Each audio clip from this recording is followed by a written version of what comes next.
shaving off a millimetre too much of leather could ruin the fit of this bespoke shoe. To make a finished pair, artisans must carve, hammer, and stitch each detail to the exact specifications of a customer's foot, twice. One pair can cost over £5,000. Some designs cost over £12,000. So what's so special about how bespoke dress shoes are made? And is that what makes them so expensive? Cannons of London makes some of the world's most expensive bespoke shoes, all by hand, using traditional techniques. Even the thread the artisans use is hand-spun. You could bring a craftsperson in here that made our shoes 100 years ago and they'd be able to start work probably straight away. That's Simon. He's been making shoes for over 15 years. The fit is tailored completely to each person, whereas a ready-made shoe is essentially a generic shape. It will either fit your right foot or your left foot, but it won't perfectly fit both. The key difference is this, the last. It's a wooden mould carved to the exact measurements and features of the customer's foot.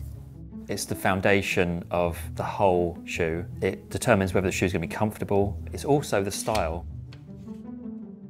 He starts by cutting away large amounts of wood, then makes small adjustments with hand tools.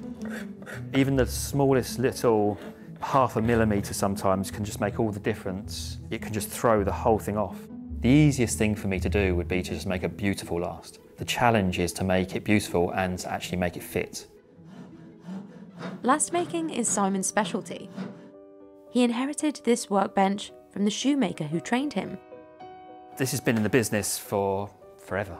I believe it was with the business before he came into it, which was in the 1950s. Making a last can take days. It's a constant process of carving wood and checking the measurements. But that effort is worth it, because a last can be reused for future pairs, saving time and bringing down the cost. This workshop has thousands of lasts, some over 100 years old. We're lucky enough to have many famous lasts. We've got Franklin D. Roosevelt, Charlie Chaplin's one, really amazing shape as well, very high arch there. We also have Fred Astaire. These are very, very elegant. If they're done right, they have the character of the person, so you can almost see everyone's character really. It's very fun working in a workshop. Bespoke shoemaking workshop has a particular smell to it. There's like the oak bark tan leather. Almost everybody comments on that when they first enter the workshop. The most popular material for bespoke shoes is leather. And the more expensive the leather, the pricier the shoe. I think our most expensive shoe, well, they're always ones made of crocodile or alligator. They generally cost around £11,000 or £12,000. Before cutting, Reese examines the leather for any defects. As I go through the skin, I pull up every section of the skin and examine it. And what I'm looking for is a blemish-free section. So it can't have any tick marks, tick bites, any stretch marks, because that will show up when the shoe is lasted and spoil the look of the shoe. At this level, anything like that is unacceptable. We have to have a perfect skin. Often we only cut one pair per skin.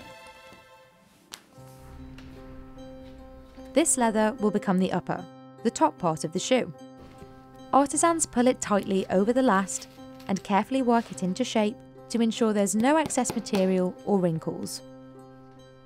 This step alone can take 2 days. It's a constant process of stretching, hammering, and scraping. Yasu has been a shoemaker for over 25 years. He works quickly, but each motion is intentional, bringing the shoe closer to its final shape. Achieving a clean fit is essential for premium bespoke shoes. But the upper isn't the only part of the shoe that needs a clean fit. The bottom of the shoe has 2 parts, the outer sole, which touches the ground, and the inner sole, which sits under your foot. To make the inner sole, artisans cut out leather and meticulously tack it around the last. As with the upper part of the shoe, artisans shape this material to perfectly match the customer's foot. So this customer's got a really high arch in here, so we're going to do an insole up for support. And he's also got this pocket here where his joint sits that's been added. So basically this is going to be molded completely to the last. And this is one of the fundamental things that separates, ready to wear or factory made shoes from bespoke shoes. For each step, shoemakers work with the shoe on their lap. It basically just gives you control. You're able to switch back and forth. You can change the position of this quite freely. Check how it's sitting, check the movement of the leather. I think if you've got it in a held position, you just don't have that flexibility. To fuse all of these pieces together, shoemakers use a sewing technique called welting. They sew a strip of leather around the shoe to attach the sole to the upper. Some shoe manufacturers use glue to combine all of the parts, but Simon says a stitched welt like this makes the shoe easier to repair. It's ideal actually because the outsole can be stripped off. You can just take another piece of leather and stitch back through the welt again. So it's almost infinitely repairable. As long as the upper is kept in reasonable condition, the shoe really can last a lifetime.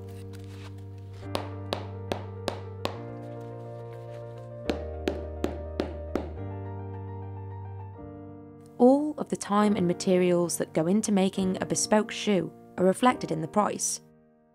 A well-made pair can easily cost 5 to 10 times more than ready-to-wear shoes.